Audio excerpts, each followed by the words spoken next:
You're watching Southwest Florida in Focus. Coming up, the difficulties of protecting homes from the next storm. Homeowners say it's already hard getting government dollars meant to help them lift their flood-vulnerable houses. With cuts in federal spending, it could get worse. For years, the body mass index was the method used to determine optimal health, but a new study sheds doubt on the BMI. And we learn about the challenges of bringing the art and psyche of Vincent van Gogh to life. Hello, I'm Sandra Viktorova. Thank you for joining us. The federal government sends billions of dollars to our state to help rebuild after a hurricane. With a changing climate and increased housing development, more property owners will need that federal help not once, but possibly several times. In fact, Florida ranks third in the country for repeated flood claims. More than 26,000 properties in the state are considered repetitive loss properties, according to the Natural Resources Defense Council. Repeat flood victims do get top priority when applying for grant dollars to help lift or modify their homes to prevent future damage. But applying for those funds is already difficult, and experts worry that cuts in federal spending will make it even tougher. When Lori Davis showed us the damage Hurricane Helene caused in her Sarasota County home last year, she couldn't hide the heartbreak. I'm speechless. It's like again and again. So tired of going through this and losing everything. Tired because Lori says her home has flooded 6 times since 2021. 36 inches. Her property and flood insurance pay to fix the damage after each storm, yet her frustration is growing. Shortly after Hurricane Ian, she started searching for grants to help her pay the nearly $250,000 it would cost to elevate her home. She's still waiting to find out if she'll get any of those grants. It shouldn't take this long. Lori and her husband Nathan want to hang on to their Southwest Florida home, but their house near Venice is in a flood zone right off the Myakka River. And picking up before and after each storm has taken a toll. I told him after Milton, I was like, I don't know if I can take this anymore. He would never want to go back to Ohio, but he said that's something that if possible next year, if we don't hear from anybody about this grant. Lori says they've spent more than 1,000 hours filling out applications, gathering paperwork, and checking their application portals every week. Taxes are a lot easier when you have 3 different grants that you're trying to apply for. It all gets mixed up. These grant programs are often funded by FEMA and managed by the state or local governments. Lori says the application process is cumbersome. You have your insurance adjusters that come out and inspect. You have FEMA inspectors that come out and inspect. Why do I have to keep proving to you when you were here and you've seen it? That's so frustrating. Noah Taylor and his team at Sarasota County's Stormwater Department help residents apply for these grants. He says it can take a year or 2 to get through the paperwork on the front end. The back end can be tough as well.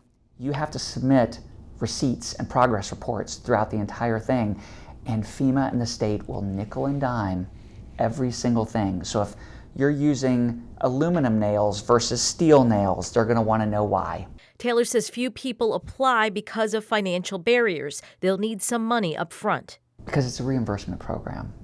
So they're unwilling either to take out loans or move in that direction. Davis is hoping she'll get money from a program called Resilient SRQ. She had hoped to qualify for another program, Elevate Florida, where the homeowner comes up with 25% of the cost and the state covers the rest. But she's been struggling with bills.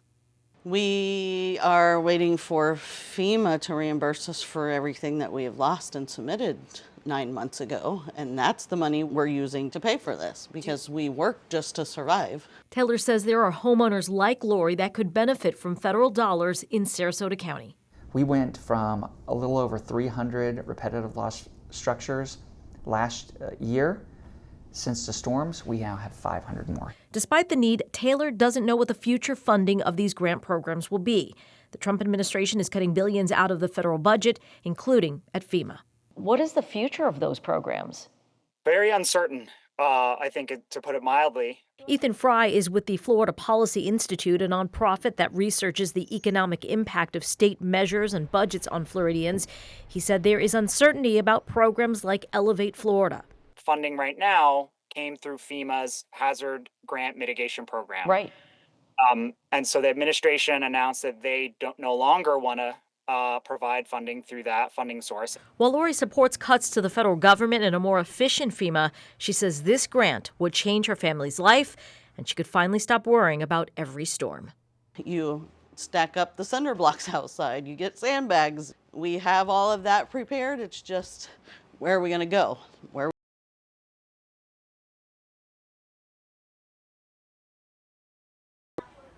As hurricane season begins to ramp up, experts want us to remember the dangers of high winds and rising waters. That's especially true on a construction site. WGCU's Emma Rodriguez visited Manhattan Construction to learn how their team gets ready for landfall.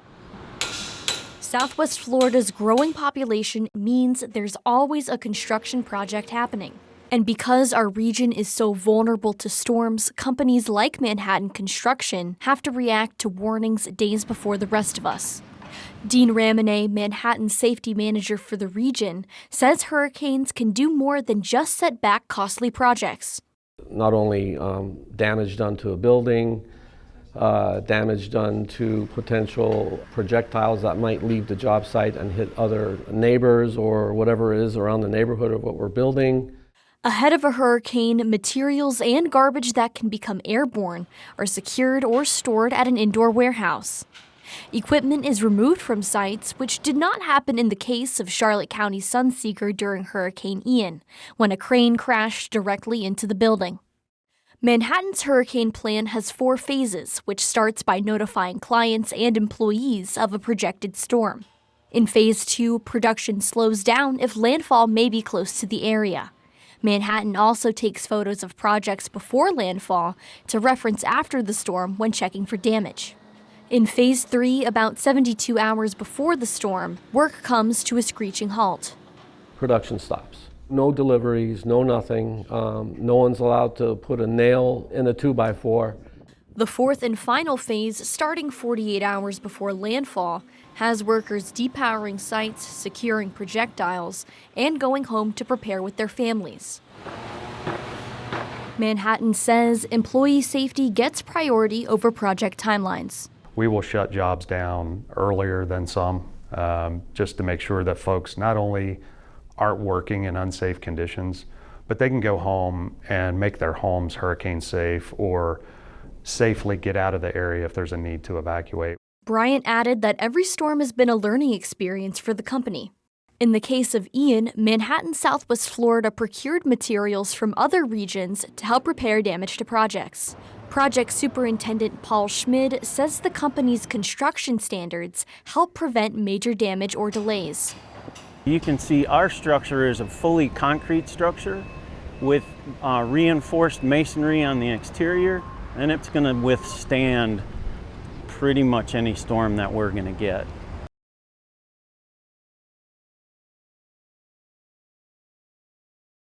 For Southwest Florida in Focus, I'm Emma Rodriguez in Fort Myers. Getting ahead of the storm, researchers are building the future of storm predictions by recreating massive storm surges and Category 5 winds. Capturing the power of hurricane-force winds is routine for researchers at Florida International University in Miami. By harnessing gales in excess of 150 miles per hour, the findings have helped build stronger communities that can withstand an imposing storm. WGCU's Tom James and Janine Zeitlan takes us through FIU's wall of wind and its impact on weather forecasting. Well, here today you're in front of the incredible wall of wind here at Florida International University. FIU is a leader when it comes to research, especially for hurricane research, and that's what the wall of wind is all about. We have 12 huge fans that when we go to peak speed, we can get to Category 5, 157 mile per hour winds. The wall of wind helps researchers better understand how wind impacts infrastructure so communities can mitigate hazards. How can we strengthen the built environment, our homes, our schools, our businesses, so that they can be more resilient up against the next storm? The wall of wind has evolved since it began in 2005, after Hurricane Andrew's Category 5 winds annihilated thousands of homes in the Miami area. The 1992 storm left more than 160,000 people homeless, according to the federal government. After Hurricane Andrew, Florida woke up to be the leader in a lot of things. When it came to emergency management, preparedness, safety, research, the wall of wind started because of Hurricane Andrew. Our building codes improved because of Hurricane Andrew. As the country faces more extreme weather, FIU is seeking to evolve the research yet again with the planning of what's been called the world's largest wind and wave research lab.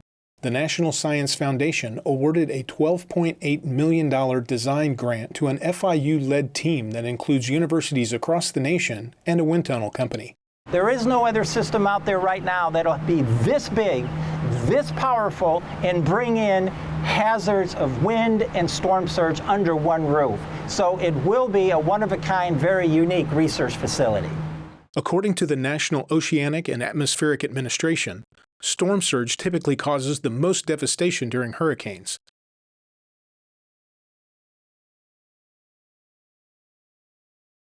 But FIU has already constructed a wind-only test site to gather data that will be used to design the full-scale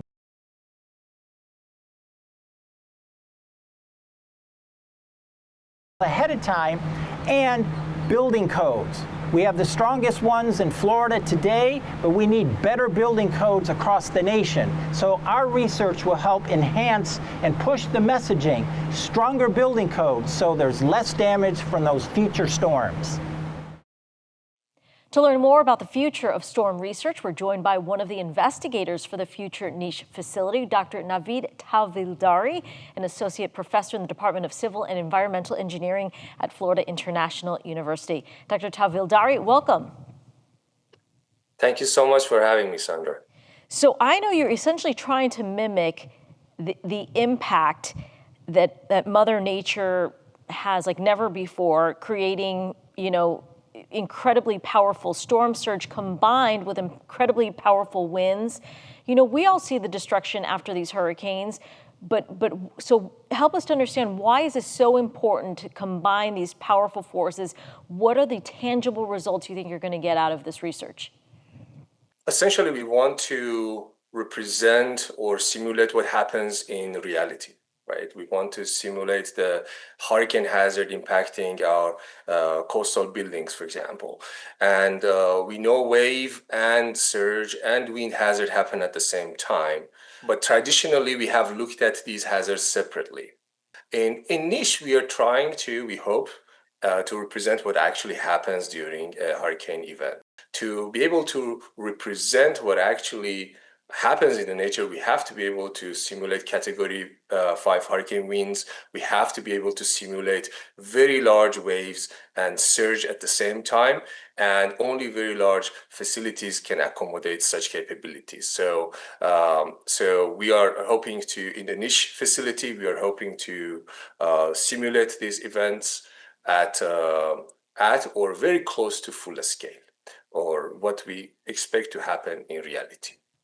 From a practical perspective, obviously I can imagine it can help engineers, contractors figure out the best way to build, right, structures that are, I will say, near the coast or on the coast, near rivers. But can it go down to the nitty-gritty as to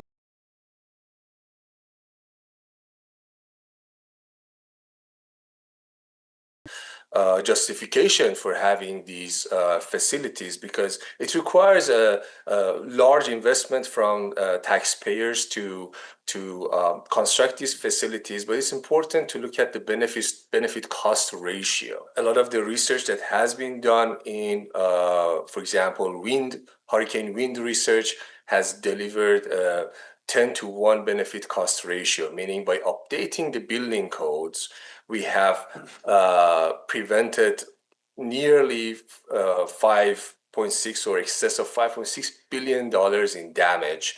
Same for standards. Building standards have been updated by these types of research, and we can, as you mentioned, we can test and justify implementation of cost-effective retrofitting strategies.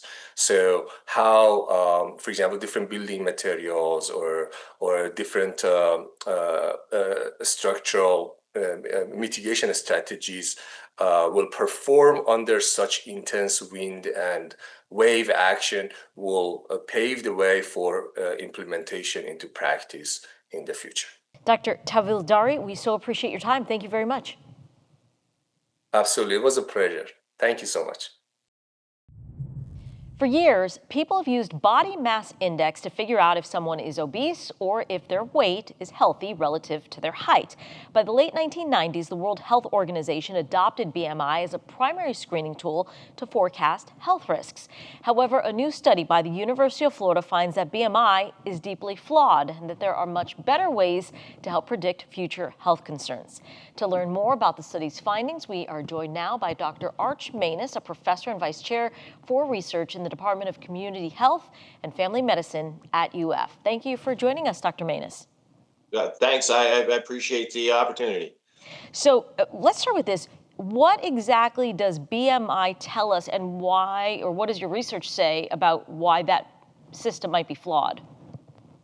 So what BMI tells you is it basically takes height and weight, and it creates a sort of a computation to sort of indicate what your sort of generally your body fat proportion is. All right, that's what it's doing. It's an indirect way of doing that.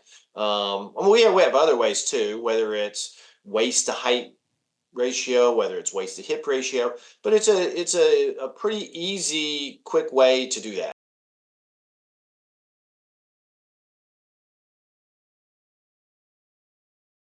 Cardiovascular disease, like diabetes, even cancer. So it's a very widely used thing around the world, in fact, so that's what it's used for. It is very easy to get, just height and weight, and then we use a computation from there. So it's very inexpensive and it's easy to get. So why do you think this is not the system we should be using? Why is it? Why do you feel it's deeply flawed based on your research? Well, it's been around for a long time, and one of the things about it is we started doing studies probably 10 or 12 years ago looking at this, and what we found was that particularly for people who are considered to be normal or at a healthy BMI, we were finding that people had other sort of problems like elevated glucose, hypertension, things like that. And so we tried to find other ways to do it because we said, well, how are we going to find out who those people are? We looked at things that range from grip strength to other things to try to figure out all these people who we were saying were healthy weren't really healthy because BMI really was having some problems. And so we looked at other ways to do it, and that sort of led us to where we're going now, which is rather than looking only at another measure, indirect measure of body fat percentage, why don't we just use a direct measure of body fat percentage, since that's really what we're trying to get to. And that, I assume, is what you would call bioelectrical impedance analysis. Did I say that right? You did. Well, bioelectrical impedance analysis is a way to look for and compute your percent body fat. And what it does is it runs an electrical impulse through your body. And so certain parts of your body are going to conduct electricity better than others. So body fat itself is not a very good conductor, but water, muscle are better. So we would use something like that. And it's also accounts for your age and sex as well. But we would use that. We haven't historically used that because, well, a couple of reasons. One is the way that we do it is that some of the studies from back in the late 1990s suggested it wasn't very good. Although there's a lot of new studies that show that it actually is pretty accurate. But when it gets down to it, it's pretty easy to just get height and weight. The problem with just getting height and weight and using BMI is that it misclassifies people. Doctor, what do you hope other scientists, medical experts will get from your research on BMI? Well, what I really hope is that we move away from just continually writing criticisms of how BMI misclassifies people, and move to a strategy that looks like it is an improvement. I think that when we want to talk about changing practice, what we hope is that rather than just saying, "Hey, BMI is no good," it's you got all these people with normal weight obesity and they have these problems. Oh, and we've got these people who are bodybuilders and they're not getting picked up, but this is the best we have. My contention is that's not the best we have. That we now have something better, and if we use that, integrate that into practice, it will actually improve our predictions for for disease prevention. Remember, one of the things that we do when we take things like BMI and classify people as overweight or obese is we're really trying to prevent other diseases, downstream diseases like diabetes or stroke or Sure, heart deadly attack. diseases. Absolutely. And so if we misclassify people, we don't pick out the right people, then just having an easy, inexpensive strategy that doesn't work, that just doesn't seem to make a lot of sense to me. Dr. Archmanis, we so appreciate your time. Thank you. Well, thanks a lot. I appreciate it. After the break, immerse yourself in the art of Vincent van Gogh. We hear from the man responsible for bringing the pieces like A Starry Night to life in Tampa. Despite having only sold one painting during his lifetime, Vincent van Gogh has become one of the most celebrated artists in history. Now his masterworks come to life in a 20,000 square foot multimedia exhibit called Van Gogh, the Immersive Experience in Tampa. You can step into the Dutch artist's paintings as his most compelling works become 360-degree, two-story tall projections that dance to music. To learn how the artist's genius was brought to life in this unique style, we're joined by John Zoller, executive producer of Exhibition Hub, the company that produced this experience. Welcome, John. Thanks for joining us. Thanks, Sandra. Great to meet you and be here talking about Van Gogh, the Immersive Experience, soon to open in Tampa. So it's been 135 years since Van Gogh passed away. What do you think it is about his life, his work, his story that has endeared him to fans for so long? Well, Vincent van Gogh has an incredible personal story that I think we all relate to. Someone who really struggled with wondering what his calling was, but ending up creating these incredible works of art. Also, his artwork is immortal.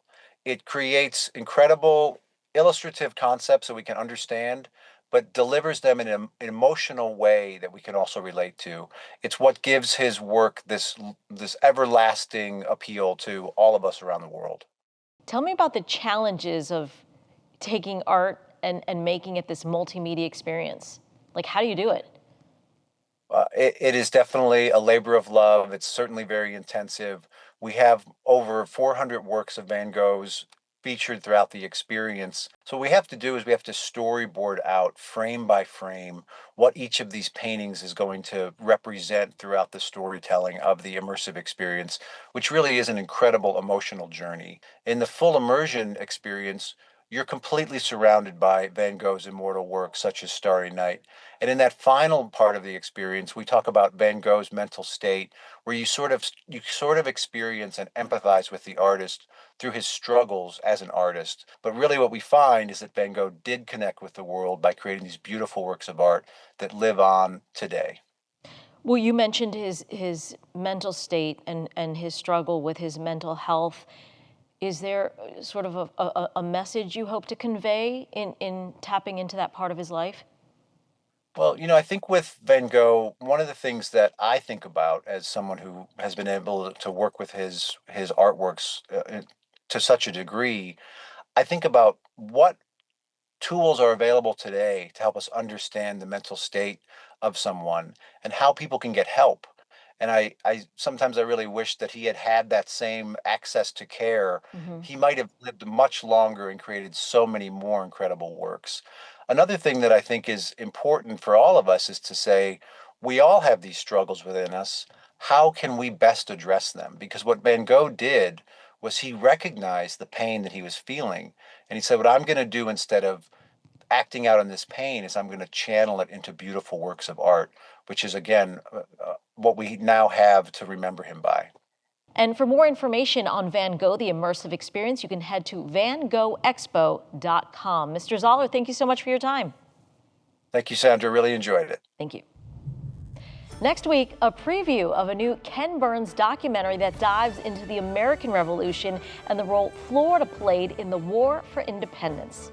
We thank you for joining us today. Don't forget to like and subscribe to WGCU News YouTube channel, where you can find all of our stories and extended interviews. We hope you have a great day, and we'll see you next week.